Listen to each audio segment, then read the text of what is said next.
గతంలో పోలీస్ వ్యవస్థ మాత్రం అద్భుతం. అదే పోలీసులు ఇప్పటికే ఉన్నారు. వీళ్ళు మాత్రం ఇప్పుడు చేసేది మాత్రం కరెక్ట్ కాదని మాట్లాడుతా జగన్మోహన్ రెడ్డి గారు పక్కన పెడతాం. జగన్మోహన్ రెడ్డి గారు మాట్లాడిన మాటలు కొన్ని కానీ తీసుకున్నట్లయితే అండి ఎంత ఘోరంగా ఉంటాయంటే, ప్రభుత్వం వచ్చి 2 నెలలకే ఏది 2024 జూలై 5వ తేదీ ఢిల్లీలో ఒకటి పెట్టి 36 మందిని చంపేశారు ఇప్పుడు ఈ ప్రభుత్వం వచ్చి 2 నెలల్లోనని చెప్పి అప్పుడు మాట్లాడి పేర్లు చెప్పాలంటే పేర్లు చెప్పడు. 2 ఇప్పుడు ఏదైతే పరామర్శ చేస్తున్నాడో జగన్మోహన్ రెడ్డి గారు, ఇందాకే మన జగన్మోహన్ రెడ్డి గారు చెప్పారు పబ్లిక్ లో కొట్టడం తప్పని. అదే మీలాగా ఇది మన జగన్మోహన్ రెడ్డి గారు చెప్పింది కరెక్ట్ అండి. ఎందుకంటే పబ్లిక్ లో కొట్టకూడదు వాళ్ళని. మన రఘురామకృష్ణరాజు గారిని కదా లోపల కొట్టినట్టు కొట్టాలి, వీడియోలు రిలీజ్ చేయకూడదు. అదే జగన్మోహన్ రెడ్డి గారు చెప్పారు. ఏదైనా లోపల చేయండి, బయట చేయొద్దని చెప్తున్నాడు. కరెక్టే, పోలీసులు పబ్లిక్ గా చేయడం తప్పు. రఘురామకృష్ణరాజు గారిని కొట్టినట్టుగా లోపల కొట్టాలేమో. సరే, ఇంకోటి విషయం ఏంటంటే, ఏదో ఈయన ఎమ్మెల్సీ గారు ఇట్లా మాట్లాడారు అంటున్నారు. మీ పబ్లిక్ మీటింగ్ లో మీకు ఏదేదో ప్లేనరీ లా జరుగుతున్న వైసీపీకి ఒక సభ జరుగుతా ఉంటే కొన్ని లక్షల మంది పాల్గొంటే, ఆనాడు ముఖ్యమంత్రి హోదాలో జగన్మోహన్ రెడ్డి గారు కూర్చొని ఉమ్మారెడ్డి వెంకటేశ్వర్లు గారు పోయేసి ఒక మంత్రి రోజా చెప్తున్నాడు, చంద్రబాబు నాయుడు గారు తిట్టమని బాస్ చెప్తున్నాడు అని చెప్పేసి. అది పాపం, అది దురదృష్టవశాత్తు మైక్ లో వినపడేసరికి అది అందరికి బయటకు తెలిసింది. అదేంటంటే మేమేమో ఇక్కడ వీడియోలు ఇక్కడ సంపత్ గారు మీ పార్టీ చెందిన నాయకులు కూడా పోలీసుల్ని దారుణంగా మాట్లాడారు. గతంలో ఎవరైతే అయ్యన్న పాత్రుడు గారు ఇష్టానుసారంగా మాట్లాడారు.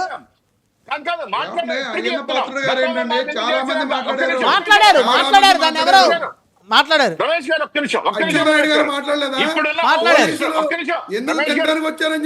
మాట్లాడారు, ఖచ్చితంగా మాట్లాడారు. వాళ్ళది కూడా తప్పే రమేష్ గారు. ఇక్కడ అచ్చెన్నాయుడు గారు మనకి ఎక్కువ, జగన్మోహన్ రెడ్డి గారు తక్కువ కాదు. సంపత్ గారు కంక్లూజన్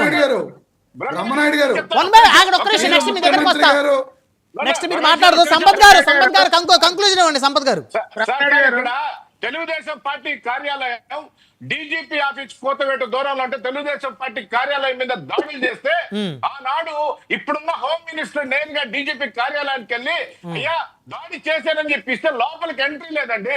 బయట రోడ్డు మీద కూర్చొని కాగితాలు ఇస్తే తీసుకున్న దాఖలాలు లేవు. అప్పుడున్న పోలీస్ వ్యవస్థది కాదు.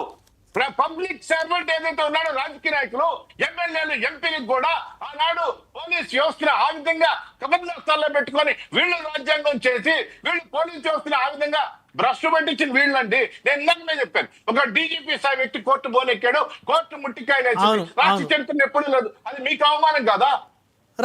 సమయం లేదండి. గత ప్రభుత్వం చేశారు, మేము విమర్శించాం. ఇప్పుడు ఆ తప్పులు చేయొద్దు అని చెప్పి మేము చెప్తా ఉన్నాం. ఇప్పుడు వ్యవస్థ కరెక్ట్ గా పని చేయాలంటాం. అక్కడ కొంత ఇంకా వాళ్ళ సానుభూతి పనులు ఉన్నారు, వాళ్ళు ఇంకా పనులు చేస్తున్నారు.